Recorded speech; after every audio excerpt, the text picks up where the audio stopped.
ਸਤਿ ਸ਼੍ਰੀ ਅਕਾਲ, ਨਮਸਕਾਰ ਤੇ ਆਦਾਬ। ਮੈਂ ਹਰਜਿੰਦ ਕੌਰ ਮੰਗਟ ਇੰਡੋਸ ਟੀਵੀ ਦੇਖ ਰਹੇ ਸਾਰੇ ਦਰਸ਼ਕਾਂ ਦਾ ਸਵਾਗਤ ਕਰਦੀ ਹਾਂ। ਦਰਸ਼ਕੋ, ਜਿਵੇਂ ਕਿ ਸਭ ਨੂੰ ਪਤਾ ਹੈ ਕਿ ਕਰੋਨਾ ਵਾਇਰਸ ਨਾਲ ਸਾਰਾ ਜਨ ਜੀਵਨ ਠੱਪ ਹੋ ਕੇ ਰਹਿ ਗਿਆ ਹੈ। ਖਾਸ ਕਰਕੇ ਜੇਕਰ ਗੱਲ ਕਰੀਏ ਵਰਲਡ ਵਾਈਡ ਤਾਂ USA ਨੰਬਰ 1 ਤੇ ਹੈ। ਸੋ ਸਾਡੀ ਕੋਸ਼ਿਸ਼ ਹੈ ਕਿ ਤੁਹਾਨੂੰ USA ਬਾਰੇ ਹੋਰ ਜ਼ਿਆਦਾ ਜਾਣਕਾਰੀ, ਜੋ ਗਰਾਊਂਡ ਲੈਵਲ ਤੇ ਕੀ ਹੋ ਰਿਹਾ ਉਸ ਕੰਟਰੀ ਦੇ ਵਿੱਚ, ਉਸ ਬਾਰੇ ਤਾਜ਼ਾ ਹਾਲਾਤਾਂ ਦੇ ਨਾਲ ਜਾਣਕਾਰੀ ਤੁਹਾਨੂੰ ਦਿੱਤੀ ਜਾਵੇ। ਸੋ ਸਾਡੇ ਨਾਲ ਜੁੜ ਚੁੱਕੇ ਨੇ ਜੋਤੀ ਬਾਸੀ ਜੀ। ਜੋਤੀ ਬਾਸੀ ਜੀ, ਬਹੁਤ ਬਹੁਤ ਸਵਾਗਤ ਹੈ ਜੀ ਤੁਹਾਡਾ ਇੰਡੋਸ ਟੀਵੀ ਤੇ। ਹਾਂਜੀ, ਥੈਂਕ ਯੂ। ਜੋਤੀ ਬਾਸੀ ਜੀ, ਤੁਸੀਂ ਮੈਡੀਕਲ ਪ੍ਰੋਫੈਸ਼ਨ ਦੇ ਵਿੱਚੋਂ USA ਦੇ ਵਿੱਚ ਰਹਿ ਰਹੇ ਹੋ ਇਸ ਸਮੇਂ। ਸੋ USA ਜਿਹਨੂੰ ਕਿ ਮਹਾ ਸ਼ਕਤੀਸ਼ਾਲੀ ਦੇਸ਼ ਕਿਹਾ ਜਾਂਦਾ ਵਰਲਡ ਵਾਈਡ, ਪਰ ਜੇਕਰ ਅੰਕੜਿਆਂ ਦੇ ਉੱਤੇ ਝਾਤ ਮਾਰੀਏ ਤਾਂ ਤੁਹਾਡਾ ਦੇਸ਼ ਸਭ ਤੋਂ ਪਹਿਲਾਂ, ਸਭ ਤੋਂ ਮੋਹਰੀ ਆ ਰਿਹਾ ਹੈ। ਤੁਹਾਨੂੰ ਲੱਗਦਾ ਹੈ ਕਿ ਕੁਝ ਤੁਹਾਡੀ ਸਰਕਾਰ ਵੱਲੋਂ ਗਲਤੀਆਂ ਹੋਈਆਂ ਨੇ, ਜਦ ਕਿ ਆਸਟ੍ਰੇਲੀਆ, ਕੈਨੇਡਾ ਜਾਂ UK ਵਰਗੇ ਦੇਸ਼ਾਂ ਨੇ ਪਹਿਲਾਂ ਹੀ ਲੋਕਡਾਊਨ ਕਰ ਦਿੱਤਾ ਸੀ ਤੇ ਆਪਣੇ ਜੋ ਸਰਕਾਰਾਂ ਹੈਗੀਆਂ ਨੇ ਉੱਥੇ ਦੀਆਂ, ਉਹਨਾਂ ਜਨਤਾ ਨੂੰ ਪਹਿਲਾਂ ਹੀ ਇਨਫੋਰਮ ਕਰ ਦਿੱਤਾ ਸੀ, ਅਵੇਅਰ ਕਰ ਦਿੱਤਾ ਸੀ। ਤੁਸੀਂ ਕੀ ਘਾਟ ਮੰਨਦੇ ਹੋ ਕਿ ਤੁਹਾਡੇ ਦੇਸ਼ 'ਚ ਜੋ ਹੋਈ ਹੈ? ਹਾਂਜੀ, ਇਹ ਤੁਹਾਡੀ ਗੱਲ ਸਹੀ ਆ। US ਨੇ ਥੋੜਾ ਇਹਨੂੰ ਈਜ਼ੀਲੀ ਲਿੱਤਾ ਕਹਿ ਲਓ, ਜਾਂ ਫਿਰ ਇੱਥੇ ਰੂਲਸ ਰੈਗੂਲੇਸ਼ਨਸ ਬਹੁਤ ਆ। ਉਹ ਲੋਕਾਂ ਉੱਤੇ ਜ਼ਿਆਦਾ ਰਿਸਟ੍ਰਿਕਸ਼ਨਸ ਨਹੀਂ ਰੱਖ ਸਕਦੇ। ਲੋਕਡਾਊਨ ਜਿੱਦਾਂ ਹੁਣ ਤੁਸੀਂ ਵੀਡੀਓਜ਼ ਤੇ ਦੇਖਦੇ ਆ ਕਿ ਇੰਡੀਆ ਦੇ ਵਿੱਚ ਜਿੱਦਾਂ ਪੁਲਿਸ ਵਾਲੇ ਬਹੁਤ ਮਾਰਦੇ ਆ, ਜਾਂ ਏਦਾਂ ਜਿਹੜਾ ਕੋਈ ਬਾਹਰ ਨਿਕਲਦਾ, ਇੱਥੇ ਏਦਾਂ ਨਹੀਂ ਕਰ ਸਕਦੇ। ਜੀ ਇੱਥੇ ਫਿਰ ਉਹਨੂੰ ਅਸੌਲਟ ਕਹਿੰਦੇ ਆ। ਤੇ ਇਸ ਕਰਕੇ ਇਹ ਕੋਈ ਰੀਜ਼ਨਸ ਹੈਗੇ ਆ ਕਿ ਇੱਥੇ ਲੋਕੀ ਜ਼ਿਆਦਾ ਲੋਕਡਾਊਨ ਨੂੰ ਸੀਰੀਅਸਲੀ ਨਹੀਂ ਲਿਆ। ਹਜੇ ਲਾਸਟ ਵੀਕ ਇੱਥੇ ਜਿੱਦਾਂ 50 ਸਟੇਟਸ ਆ US 'ਚ, ਤੇ ਜੀ ਲਾਸਟ ਵੀਕ ਉਹਨਾਂ ਨੇ ਅਬਾਊਟ 10 ਸਟੇਟਸ ਸੀਗੀਆਂ ਜਿਨ੍ਹਾਂ ਦੇ ਵਿੱਚ ਕੋਈ ਰਿਸਟ੍ਰਿਕਸ਼ਨਸ ਨਹੀਂ ਸੀ। ਉਹਨਾਂ ਨੇ ਲਾਸਟ ਵੀਕ ਹੁਣ ਪੂਰੇ ਫੁੱਲ 50 ਸਟੇਟਸ ਦੇ ਵਿੱਚ ਲੋਕਡਾਊਨ ਕਹਿ ਲਓ ਜਾਂ ਫਿਰ ਸਟੇ ਹੋਮ ਆਰਡਰ ਦਿੱਤੇ ਆ ਸਾਰਿਆਂ ਨੂੰ। ਤੇ ਬਟ ਟੋਟਲੀ ਜਿੱਦਾਂ ਹੁਣ ਤੁਸੀਂ ਕਹਿੰਦੇ ਆ ਕਿ ਇੱਥੇ ਮਿਲਟਰੀ ਜਾਂ ਪੁਲਿਸ ਦਾ ਕੋਈ ਏਦਾਂ ਨਹੀਂ ਜੀ ਹੈਗਾ। ਜੇ ਤੁਸੀਂ ਬਾਹਰ ਨਿਕਲਦੇ ਆ ਤੇ ਤੁਹਾਨੂੰ ਕੋਈ ਰੋਕਦਾ ਨਹੀਂ ਆ। ਤੁਸੀਂ ਆਪਣਾ ਓਦਾਂ ਉਹ ਕਹਿੰਦੇ ਆ ਕਿ ਗਰੋਸਰੀ ਲਈ ਬਾਹਰ ਨਿਕਲੋ, ਜਾਂ ਜਿਹੜੇ ਹੈਲਥ ਕੇਅਰ ਪ੍ਰੋਫੈਸ਼ਨ ਜਿਨ੍ਹਾਂ ਦੀ ਲਾਈਕ ਜਰਾ ਜ਼ਰੂਰੀ ਜੌਬ ਜੀ ਆ, ਜੀ ਉਹੀ ਬਾਹਰ ਨਿਕਲਦੇ ਆ।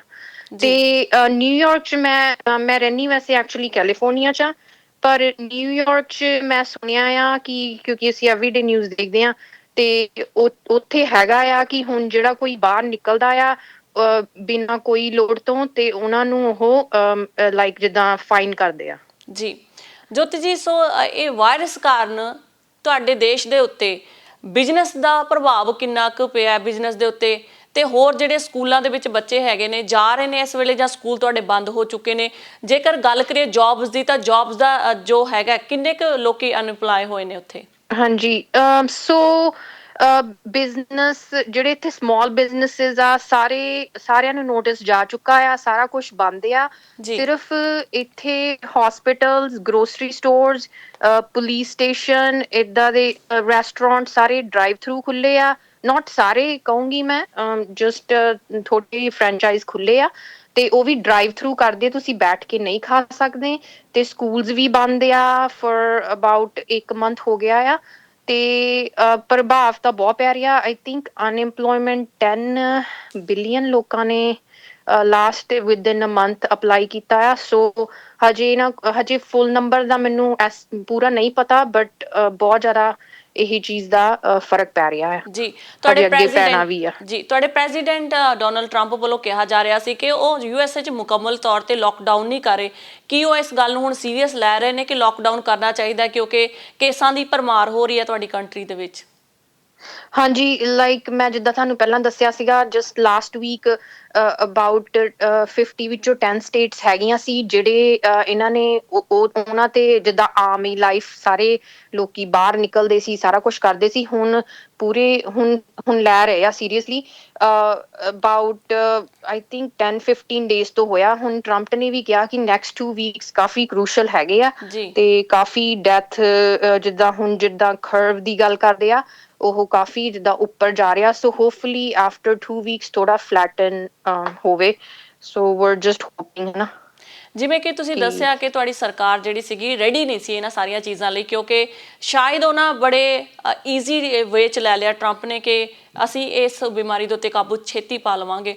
ਪਰ ਪਿੱਛੇ ਜੇ ਹੁਣ ਉਹਨਾਂ ਨੇ ਭਾਰਤ ਤੋਂ ਵੀ, ਇੰਡੀਆ ਤੋਂ ਵੀ ਦਵਾਈ ਦੀ ਮੰਗ ਕੀਤੀ ਹੈ ਮੋਦੀ ਸਰਕਾਰ ਤੋਂ ਕਿ ਸਾਨੂੰ ਦਵਾਈ ਦਿੱਤੀ ਜਾਵੇ ਜੋ ਭਾਰਤ ਦੇ ਵਿੱਚ ਕਰੋਨਾ ਵਾਇਰਸ ਦੇ ਮਰੀਜ਼ਾਂ ਨਾਲ ਤੇ ਅਜਮਾਈ ਜਾ ਰਹੀ ਹੈ। ਬਾਕੀ ਖੁਸ਼ੀ ਦੀ ਗੱਲ ਇਹ ਵੀ ਹੈ ਕਿ ਜੋ ਭਾਰਤ ਦੇ ਵਿੱਚ 8 ਕੇਸ ਸੀਗੇ ਕਰੋਨਾ ਵਾਇਰਸ ਦੇ ਮਰੀਜ਼, ਉਹ ਨੈਗੇਟਿਵ ਪਾਏ ਗਏ ਨੇ। ਸੋ ਇਸੇ ਕਰਕੇ ਤੁਹਾਡੇ ਪ੍ਰਧਾਨ ਮੰਤਰੀ ਵੱਲੋਂ ਵੀ, ਪ੍ਰੈਜ਼ੀਡੈਂਟ ਵੱਲੋਂ ਇਹ ਮੰਗ ਰੱਖੀ ਗਈ ਹੈ ਭਾਰਤ ਵੱਲੋਂ ਕਿ ਦਵਾਈ ਭੇਜੀ ਜਾਵੇ। ਤੇ ਹੁਣ ਜਿਹੜੀ ਗੱਲ ਹੋ ਰਹੀ ਹੈ ਜੀ, ਤੁਸੀਂ ਦੱਸਿਆ ਕਿ ਤੁਸੀਂ ਮੈਡੀਕਲ ਪ੍ਰੋਫੈਸ਼ਨ ਦੇ ਨਾਲ ਰਿਲੇਟਡ ਹੋ, ਸੋ ਕਿੰਨੇ ਕੁ ਕੇਸ ਤੁਸੀਂ ਹੈਂਡਲ ਕਰਦੇ ਹੋ ਜਦੋਂ ਹਸਪੀਟਲ ਦੇ ਵਿੱਚ ਆਉਂਦੇ ਹੋ, ਤੇ ਜਦੋਂ ਇਹਨਾਂ ਕੇਸਿਸ ਦੇ ਨਾਲ ਤੁਸੀਂ ਰਿਲੇਟ ਕਰਦੇ ਹੋ, ਇਹਨਾਂ ਦੇ ਸਨਮੁਖ ਹੁੰਦੇ ਹੋ, ਤਾਂ ਤੁਹਾਨੂੰ ਕਿਹੜੀਆਂ-ਕਿਹੜੀਆਂ ਹਦਾਇਤਾਂ ਜਾਂ ਕਿਹੜੇ-ਕਿਹੜੇ ਚੀਜ਼ਾਂ ਦਾ ਖਿਆਲ ਰੱਖਣਾ ਪੈਂਦਾ ਹੈ? ਸੋ ਰਾਈਟ ਨਾਓ ਮੈਂ ਰਹਿੰਦੀ ਹਾਂ ਕੈਲੀਫੋਰਨੀਆ ਦੇ ਵਿੱਚ, ਤੇ ਇੱਥੇ ਅਬਾਊਟ 17,000 ਕੇਸਿਸ ਆ। ਤੇ ਜੀ ਕੈਲੀਫੋਰਨੀਆ ਛੋਟੀ ਸਟੇਟ ਨਹੀਂ, ਕਾਫੀ ਵੱਡੀ ਸਟੇਟ ਆ, ਤੇ ਉਹਦੇ ਵਿੱਚੋਂ ਮੈਂ ਯੂਬਾ ਸੈਟਰ ਏਰੀਆ ਦੇ ਵਿੱਚ ਰਹਿੰਦੀ ਹਾਂ। ਸਾਡੇ ਇਸ ਵਕਤ ਅਬਾਊਟ 26 ਕੇਸਿਸ ਕਨਫਰਮਡ ਆ, ਤੇ ਉਹਨਾਂ ਦੇ ਵਿੱਚੋਂ ਸਿਰਫ 2 ਸੀਰੀਅਸ ਸੀਗੇ। ਤੇ ਬਾਕੀ ਮੈਂ ਜਦੋਂ ਹਸਪੀਟਲ ਜਾਂਦੀ ਆ ਤੇ ਉੱਥੇ ਅਸੀਂ ਪੂਰਾ, ਸਾਨੂੰ ਹਜੇ ਤੱਕ ਤਾਂ ਸਾਰਾ PPE ਵਗੈਰਾ ਸਾਰੀ ਫੈਸਿਲਿਟੀਜ਼ ਹੈਗੀਆਂ, ਸਾਨੂੰ ਜੀ ਮਾਸਕ ਪਾਉਣਾ ਪੈਂਦਾ, ਮੈਂਡੇਟਰੀ ਆ। ਤੇ ਜਦੋਂ ਅਸੀਂ ਕੋਈ ਕਰੋਨਾ ਦਾ ਪੇਸ਼ੈਂਟ ਕਰਦੇ ਆ, ਅਸੀਂ ਜਿੱਦਾਂ ਫੁੱਲੀ ਗਾਊਨ ਅਪ ਹੁੰਨੇ ਆ, ਮਾਸਕ ਪਾਉਂਦੇ ਆ, ਗੋਗਲਸ ਪਾਉਂਦੇ ਆ, ਐਂਡ ਹੇਅਰ ਨੈਟ ਪਾਉਂਦੇ ਆ, ਕਿਉਂਕਿ ਇਹ ਵਾਇਰਸ ਤੁਹਾਡੀਆਂ ਅੱਖਾਂ ਦੇ ਥਰੂ ਵੀ ਤੁਹਾਡੀ ਬੋਡੀ 'ਚ ਜਾ ਸਕਦਾ ਆ। ਤੇ ਬਾਕੀ ਜਦੋਂ ਅਸੀਂ ਫਿਨਿਸ਼ ਕਰ ਲੈਂਦੇ ਆ ਪੇਸ਼ੈਂਟ, ਤੇ ਰੂਮ ਨੂੰ 2 ਘੰਟੇ ਅਸੀਂ ਜਿੱਦਾਂ ਉਹਦੀ ਸਫਾਈ ਕਰਵਾਈ ਦੀ ਆ, ਫਿਰ 2 ਘੰਟੇ ਉਹਨੂੰ ਏਦਾਂ ਹੀ ਜਸਟ ਛੱਡ ਦਈਦਾ ਆ, ਕੋਈ ਨਹੀਂ ਜਾਂਦਾ ਅੰਦਰ, ਕਿਉਂਕਿ ਉਹ ਵਾਇਰਸ ਦੇ ਜਿਹੜੇ ਜੋ ਵੀ ਹੈਗਾ ਉਹਨੂੰ ਜਾਣ ਨੂੰ ਜੀ ਟਾਈਮ ਲੱਗਦਾ ਆ। ਜੀ ਜਦੋਂ ਤੁਸੀਂ ਕਰੋਨਾ ਵਾਇਰਸ ਦੇ ਮਰੀਜ਼ਾਂ ਦਾ ਟ੍ਰੀਟਮੈਂਟ ਕਰਦੇ ਹੋ, ਤਾਂ ਉਸ ਤੋਂ ਬਾਅਦ ਥੋੜੇ ਘੰਟਿਆਂ ਤੋਂ ਬਾਅਦ ਕੀ ਤੁਹਾਨੂੰ ਘਰ ਜਾਣ ਦੀ ਆਗਿਆ ਦਿੱਤੀ ਜਾਂਦੀ ਹੈ? ਹਾਂਜੀ, ਅਸੀਂ ਘਰ ਜਾ ਸਕਦੇ ਹਾਂ। ਮੈਂ ਆਪਣੇ ਘਰੋਂ ਇੱਕ ਐਕਸਟਰਾ ਪੇਅਰ ਲੈ ਕੇ ਜਾਂਦੀ ਹਾਂ ਕੱਪੜੇ, ਮੈਂ ਉੱਥੇ ਚੇਂਜ ਕਰਦੀ ਹਾਂ। ਮੇਰਾ ਐਕਚੁਅਲੀ ਇੱਕ 2 ਸਾਲ ਦਾ ਬੇਟਾ ਆ ਘਰ, ਸੋ ਮੈਂ ਘਰ ਸ਼ੂਜ਼ ਵਗੈਰਾ ਸਾਰਾ ਕੁਛ ਨਹੀਂ ਅੰਦਰ ਲੈ ਕੇ ਆਉਂਦੀ, ਤੇ ਜਾਂਦੇ ਹੀ ਮੈਂ ਲਾਂਡਰੀ 'ਚ ਆਪਣੇ ਜਿਹੜੇ ਹਸਪੀਟਲ ਵਾਲੇ ਕੱਪੜੇ ਹੁੰਦੇ ਆ ਉਹ ਜੀ ਪਾ ਦਿੰਦੀ ਹਾਂ, ਜੀ ਨਾ ਜੋਤੀ ਕਿ ਜੀ ਫਿਰ ਮੈਂ ਜੀ ਆਪਣੇ son ਦੇ ਕੋਲ ਜਾਂਦੀ ਹਾਂ। ਜੀ ਜੋਤੀ ਜੀ, ਆਸਟ੍ਰੇਲੀਅਨ ਸਰਕਾਰ ਵੱਲੋਂ ਇਹ ਸਾਰੇ ਜਿੰਨੇ ਵੀ ਹੈਲਥ ਕੇਅਰ ਵਰਕਰ ਹੈਗੇ ਨੇ, ਕੋਈ ਵੀ ਮੈਡੀਕਲ ਨਾਲ ਰਿਲੇਟਡ ਜਿੰਨੇ ਵੀ ਸਟਾਫ ਹੈਗਾ ਇੱਥੇ, ਇਹਨਾਂ ਨੇ ਇਹ ਕੀਤਾ ਹੈ ਕਿ ਇਹਨਾਂ ਨੂੰ ਅਲੱਗ ਤੋਂ ਅਕੋਮੋਡੇਸ਼ਨ ਜੋ ਰੈਜ਼ੀਡੈਂਸ ਹੈਗੇ ਨੇ ਉਹ ਪ੍ਰੋਵਾਈਡ ਕੀਤੇ ਨੇ। ਕੀ ਤੁਹਾਡੀ ਸਰਕਾਰ ਵੱਲੋਂ ਵੀ ਅਜਿਹਾ ਕੁਝ ਐਲਾਨ ਕੀਤਾ ਗਿਆ? ਕਿਉਂਕਿ ਜੇਕਰ ਸਾਡੀ ਸਰਕਾਰ ਸਮਝਦੀ ਹੈ ਕਿ ਜਦੋਂ ਤੁਸੀਂ ਕਰੋਨਾ ਵਾਇਰਸ ਦੇ ਮਰੀਜ਼ਾਂ ਦਾ ਇਲਾਜ ਕਰਦੇ ਹੋ, ਉਹ ਸੈਨੀਟਾਈਜ਼ ਕਰਨ ਤੋਂ ਬਾਅਦ ਵੀ ਕਿਤੇ ਨਾ ਕਿਤੇ ਤੁਹਾਨੂੰ ਖਤਰਾ ਰਹਿੰਦਾ ਕਿ ਜਦੋਂ ਤੁਸੀਂ ਆਪਣੇ ਘਰ ਦੇ ਵਿੱਚ ਪਰਿਵਾਰਕ ਮੈਂਬਰਾਂ ਦੇ ਵਿੱਚ ਵਿਚਰਦੇ ਹੋ, ਬੱਚੇ ਵੀ ਹੁੰਦੇ ਨੇ ਤੇ ਬਜ਼ੁਰਗ ਵੀ ਹੁੰਦੇ ਨੇ, ਉੱਥੇ ਇਹ ਜਿਹੜਾ ਕੀਟਾਣੂ ਹੈਗੇ ਨੇ ਫੈਲਣ ਦਾ ਖਤਰਾ ਵੱਧ ਜਾਂਦਾ। ਸੋ ਇਹਨਾਂ ਗੱਲਾਂ ਦੇ ਮੱਦੇਨਜ਼ਰ ਸਾਡੀ ਸਰਕਾਰ ਵੱਲੋਂ ਮੈਡੀਕਲ ਸਟਾਫ ਨੂੰ ਫ੍ਰੀ ਅਕੋਮੋਡੇਸ਼ਨ ਦਿੱਤੀ ਗਈ ਹੈ। ਕੀ ਟਰੰਪ ਵੱਲੋਂ ਇਹੋ ਜਿਹਾ ਕੋਈ ਫੈਸਲਾ ਲਿਆ ਗਿਆ? ਹਾਂਜੀ, ਤੁਸੀਂ ਬਿਲਕੁਲ ਰਾਈਟ ਆ, ਇਹ ਹੈਗਾ ਆ ਇੱਥੇ। ਮੈਂ ਐਕਚੁਅਲੀ ਰੇਡੀਓਲੋਜੀ 'ਚ ਕੰਮ ਕਰਦੀ ਹਾਂ, ਜੀ CT ਐਂਡ MRI ਕਰਦੀ ਹਾਂ, ਜੀ ਪਰ ਜਿਹੜੀਆਂ ਨਰਸਿਸ ਆਲ ਡੇ ਲੌਂਗ ਜਾਂ ਡਾਕਟਰਸ ਜਿਹੜੇ ਕੋਵਿਡ ਪੋਜ਼ਿਟਿਵ ਪੇਸ਼ੈਂਟਸ ਦੇ ਨਾਲ ਰਹਿੰਦੇ ਆ, ਜੀ ਉਹ ਘਰ ਨਹੀਂ ਜਾਂਦੇ ਹੈਗੇ। ਉਹਨਾਂ ਲਈ ਅਲੱਗ ਉਹਨਾਂ ਨੇ ਹੋਟਲ ਰੂਮ ਵਗੈਰਾ ਏਦਾਂ ਹੈਗਾ ਆ, ਉਹ ਆਪਣੇ ਫੈਮਲੀਆਂ ਜਾ ਕੇ ਨਹੀਂ ਬਹਿੰਦੇ ਹੈਗੇ ਆ।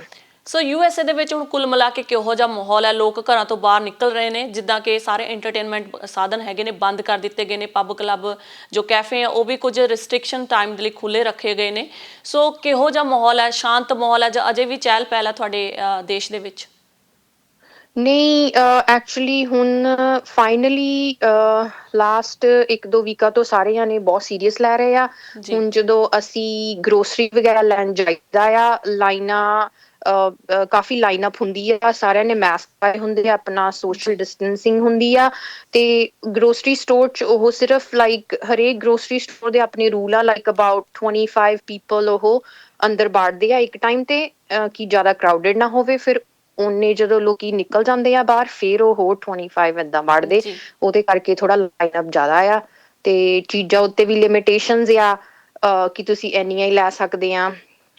ਕਿਉਂਕਿ ਕਈ ਲੋਕੀ ਏਦਾਂ ਕਰਦੇ ਆ, ਬਹੁਤ ਜ਼ਿਆਦਾ ਸਮਾਨ ਟਾਇਲਟ ਪੇਪਰ ਵਗੈਰਾ ਜਾਂ ਮਿਲਕ ਜ਼ਿਆਦਾ ਚੱਕ ਕੇ ਲੈ ਜਾਣਾ, ਤੇ ਜੀ ਫਿਰ ਬਾਕੀ ਲੋਕਾਂ ਲਈ ਬਚਦਾ ਨਹੀਂ ਸੀਗਾ। ਸੋ ਉਹਨਾਂ ਨੇ ਹਰੇਕ ਚੀਜ਼ ਤੇ ਲਿਮਿਟ ਲਗਾਈ ਹੋਈ ਆ ਹੁਣ। ਜੀ ਜੋਤੀ ਜੀ, ਆਪਣੇ ਪਹਿਲਾਂ ਜਦੋਂ ਗੱਲਾਂ ਬਾਤਾਂ ਕੀਤੀਆਂ ਤਾਂ ਤੁਸੀਂ ਦੱਸਿਆ ਕਿ ਜੋ ਤੁਹਾਨੂੰ ਜਦੋਂ ਤੁਸੀਂ ਇੰਡੀਆ ਦੇ ਵਿੱਚ ਸੀਗੇ ਤੁਹਾਨੂੰ ਪ੍ਰੋਬਲਮ ਆਈ USA ਤੱਕ ਸਫ਼ਰ ਕਰਨ ਦੀ। ਤੁਸੀਂ ਦੱਸਿਆ ਕਿ ਤੁਹਾਡਾ ਫੈਮਿਲੀ ਮੈਂਬਰ ਜਿਹੜੇ ਹੈਗੇ ਨੇ, ਤੁਹਾਡੇ ਪੇਰੈਂਟਸ ਜਿਹੜੇ ਹੈਗੇ ਨੇ ਉਹ ਕੈਨੇਡਾ ਰਹਿੰਦੇ ਨੇ, ਪਰ ਇਸ ਸਮੇਂ ਭਾਰਤ ਦੇ ਵਿੱਚ ਫਸੇ ਹੋਏ ਨੇ ਕਰਫਿਊ ਕਰਕੇ।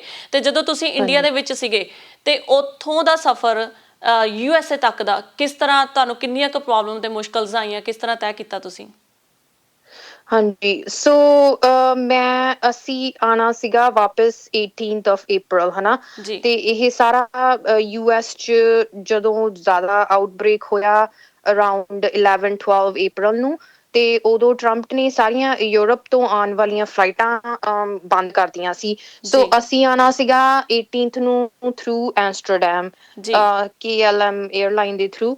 ਤੇ ਉਹਨਾਂ ਨੇ ਸਾਡੀ ਫਲਾਈਟ ਕੈਂਸਲ ਕਰਤੀ 2 ਦਿਨ ਪਹਿਲਾਂ।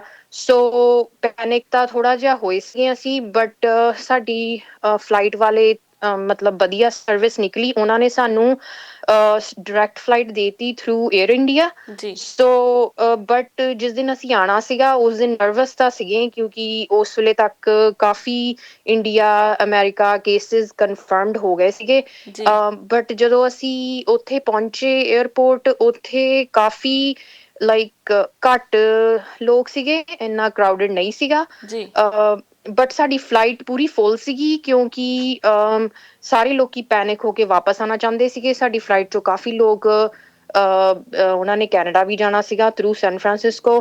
ਤੇ ਜਿੱਦਾਂ ਮੈਂ ਤੁਹਾਨੂੰ ਦੱਸਿਆ, ਮੇਰਾ 2 ਸਾਲ ਦਾ ਬੱਚਾ ਆ, ਜੀ ਤੇ ਮੈਂ ਤੇ ਮੇਰੇ ਹਸਬੈਂਡ ਨੇ ਤਾਂ ਸਾਰੇ ਪ੍ਰੀਕਾਸ਼ਨਸ ਯੂਜ਼ ਕੀਤੇ, ਮਾਸਕ ਪਾਇਆ, ਸੈਨੀਟਾਈਜ਼ ਕੀਤਾ ਜੀ ਹੱਥਾਂ ਨੂੰ। ਬਟ ਮੇਰੇ ਬੱਚੇ ਨੇ ਉਹ ਲਾਈਕ ਬੇਬੀਜ਼ ਨਹੀਂ ਪਾਉਂਦੇ ਹੈਗੇ ਮਾਸਕ, ਹੂੰ ਤੇ ਉਹਨੇ ਪਾਇਆ ਨਹੀਂ। ਬਟ ਅਸੀਂ ਫਿਰ ਵੀ ਪੂਰਾ ਟਰਾਈ ਕੀਤਾ ਉਹਨੂੰ ਪ੍ਰੋਟੈਕਟ ਕਰਨ ਦਾ, ਉਹਦੇ ਹੈਂਡ ਸੈਨੀਟਾਈਜ਼ਰ ਲਗਾਇਆ, ਮੂੰਹ ਨੂੰ ਹੱਥ ਨਾ ਲਾਵੇ। ਸੋ ਅਸੀਂ ਸੋ ਫਾਰ ਠੀਕ ਰਹੇ, ਇੱਥੇ ਆ ਗਏ ਸੀ ਠੀਕ ਠਾਕ, ਜੀ ਕੋਈ ਸਾਨੂੰ ਏਦਾਂ ਜ਼ਿਆਦਾ ਨਹੀਂ ਹੋਇਆ। ਬਟ ਮੇਰੇ ਪੇਰੈਂਟਸ ਦਾ ਔਖਾ ਹੋ ਗਿਆ, ਕਿਉਂਕਿ ਉਹਨਾਂ ਨੇ 15th April ਨੂੰ ਵਾਪਸ ਆਉਣਾ ਸੀਗਾ। ਤੇ ਅਸੀਂ ਉਹਨਾਂ ਦੀ ਫਲਾਈਟ 에ਅਰ ਇੰਡੀਆ ਵਾਲਿਆਂ ਨੇ ਹੁਣ ਮਈ 30th ਤੱਕ, ਆਈ ਬਿਲੀਵ ਐਂਡ ਆਫ ਮਈ ਤੱਕ ਹੂੰ ਉਹਨਾਂ ਨੇ ਬੰਦ ਕਰਤੀਆਂ ਆ। ਜੀ ਸੋ ਹੁਣ ਉੱਥੇ ਸਟਕ ਆ। ਤੇ ਫਿਰ 에ਅਰ ਕੈਨੇਡਾ ਵਾਲੇ ਕਹਿੰਦੇ, not Air Canada, I think Canadian government ਵਾਲਿਆਂ ਨੇ ਆਪਣੀਆਂ ਫਲਾਈਟਾਂ ਭੇਜੀਆਂ ਸੀ ਕੁਛ। ਤੇ ਮੇਰੇ ਬ੍ਰਦਰ ਨੇ ਉਹਨਾਂ ਨੂੰ ਈਮੇਲ ਵੀ ਕੀਤੀ ਕਿ ਮੇਰੇ ਪੇਰੈਂਟਸ ਵਾਪਸ ਆ ਸਕਣ, ਤਾਂ ਹਜੇ ਤੱਕ ਸਾਨੂੰ ਕੋਈ ਰਿਪਲਾਈ ਨਹੀਂ ਆਇਆ ਉਹਨਾਂ ਦਾ। ਜੀ ਜੀ ਤੇ ਉਹਨਾਂ ਨੇ ਟਿਕਟਸ ਵੀ ਕਾਫੀ ਮਹਿੰਗੀਆਂ ਲਗਾਈਆਂ ਹੋਈਆਂ, ਵਨ ਵੇ ਦੀਆਂ, ਇੱਕ ਜਾਣੇ ਦੀ 2900 ਕੈਨੇਡੀਅਨ ਡਾਲਰ। ਜੀ ਜੀ ਪਹਿਲਾਂ ਦੇ ਮੁਕਾਬਲੇ ਕਿੰਨਾ ਕੁ ਫਰਕ ਲੱਗ ਰਿਹਾ ਤੁਹਾਨੂੰ ਟਿਕਟ ਦੇ ਵਿੱਚ? ਟਿਕਟ ਦੇ ਵਿੱਚ ਬਹੁਤ ਫਰਕ ਆ। ਮੇਰੇ ਪੇਰੈਂਟਸ ਦੀ ਟਿਕਟ ਦੋਨਾਂ ਦੀ ਅਰਾਊਂਡ 1600 ਦੀ 2 ਵੇ ਦੀ ਲਿੱਤੀ ਸੀ। ਹੁਣ ਜੀ ਸਾਨੂੰ ਇੱਕ ਸਾਈਡ ਦੀ 1 ਵੇ ਦੀ 2900 ਦੀ ਪੈ ਰਹੀ ਆ। ਜੀ ਜੋਤੀ ਜੀ, ਬਹੁਤ ਬਹੁਤ ਸ਼ੁਕਰੀਆ ਸਾਰੀ ਜਾਣਕਾਰੀ ਦੇ ਲਈ। ਹਾਂਜੀ, ਥੈਂਕ ਯੂ। ਇਹ ਸਨ ਜੋਤੀ ਬਾਸੀ ਜੀ, ਜਿਨ੍ਹਾਂ ਨੇ ਸਾਨੂੰ USA ਦੇ ਮਾਹੌਲ ਬਾਰੇ ਜਾਣਕਾਰੀ ਦਿੱਤੀ, ਕਿਉਂਕਿ USA ਨੰਬਰ 1 ਕੇਸਿਸ ਦੇ ਵਿੱਚ ਪਾਇਆ ਜਾ ਰਿਹਾ। ਕਰੋਨਾ ਵਾਇਰਸ ਦੇ ਕੇਸਿਸ ਸਭ ਤੋਂ ਜ਼ਿਆਦਾ ਪੋਜ਼ਿਟਿਵ ਪਾਏ ਜਾ ਰਹੇ ਨੇ। ਪਰ ਹੁਣ ਇਹਨਾਂ ਨੇ ਦੱਸਿਆ ਕਿ ਸਾਡੀ ਸਰਕਾਰ ਵੱਲੋਂ ਕੁਝ ਸੀਰੀਅਸ ਹੋ ਕੇ ਹੁਣ ਕੰਮ ਕੀਤੇ ਜਾ ਰਹੇ ਨੇ। ਜਿਵੇਂ ਕਿ ਉਹਨਾਂ ਨੇ ਦੱਸਿਆ ਕਿ ਇੰਡੀਆ ਦੇ ਵਿੱਚ ਉਹਨਾਂ ਦੇ ਪੈਰੈਂਟਸ ਫਸੇ ਹੋਏ ਨੇ। ਸੋ 에ਅਰਲਾਈਨ ਜੋ ਟਿਕਟਸ ਜਿਹੜੀਆਂ ਹੁਣ ਤੁਸੀਂ ਅੱਗਿਓਂ ਕਿਧਰੇ ਆਪਣਾ ਪਲਾਨ ਕਰ ਰਹੇ ਹੋ ਟੂਰ, ਤਾਂ ਇਜ਼ਾਫਾ ਦੁੱਗਣੇ ਤੋਂ ਤਿੱਗਣਾ ਹੋ ਚੁੱਕਿਆ ਹੈ। ਸੋ ਇਹ ਸਨ ਜੋਤੀ ਬਾਸੀ ਜੀ, ਸਾਰੀਆਂ ਗੱਲਾਂ ਬਾਰੇ ਜਿਨ੍ਹਾਂ ਨੇ ਜਾਣਕਾਰੀ ਦਿੱਤੀ। ਇਜਾਜ਼ਤ ਦਿਓ, ਧੰਨਵਾਦ।